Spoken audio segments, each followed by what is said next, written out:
Every app you build with Taskade Genesis runs on the same foundation: memory, intelligence, execution.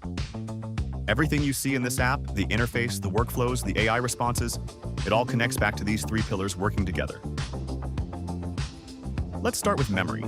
Projects are where your app stores everything: structured tables, custom fields, linked records.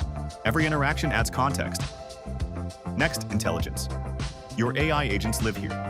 Each one is trained on the data inside this app space.